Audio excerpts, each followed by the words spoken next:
गेल्या 3-4 दिवसांपूर्वी झालेल्या संततधार पावसामुळे सिन्नर शहरातील अनेक रस्त्यांवर पाणी साचले असून ठिकठिकाणच्या खड्ड्यांमुळे नागरिकांना रस्त्याचा अंदाज येत नसल्याने किरकोळ अपघाताच्या घटनांमध्ये वाढ झाली आहे।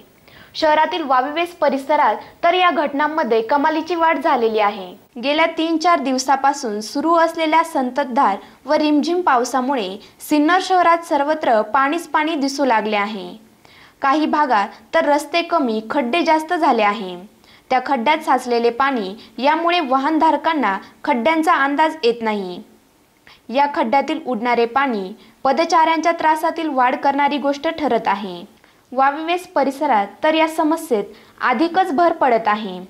या खड्ड्यांमधून एखादे वाहन गेले तर यातील पाणी थेट येथील दुकानांवर उडत आहे। यामुळे येथील दुकानदारही त्रस्त झाले आहे।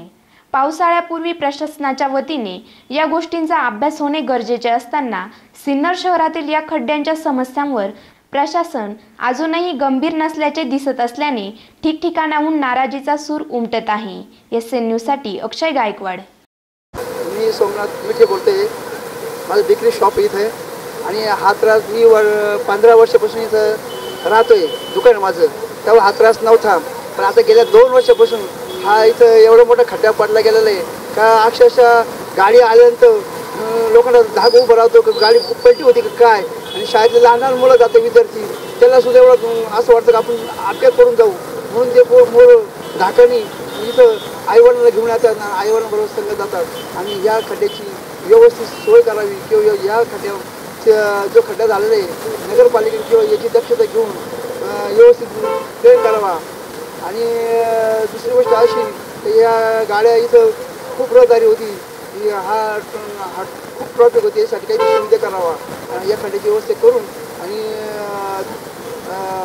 जसं 12 किंवा स्लॅब टाकून हे पाणी आणि एखाद्या चेंबरमध्ये काढून द्यावं किंवा खाली असं काढून द्यावा एवढं म्हणजे। आणि इथं जास्त ट्रॉफिक झाली नाही पाहिजे आणि गटरमध्ये 100 गटरी टाकून द्यावे पाणी आणि खड्ड्यात इथं बुजून टाकून प्लेन करावा, एवढी आमची अपेक्षा आहे।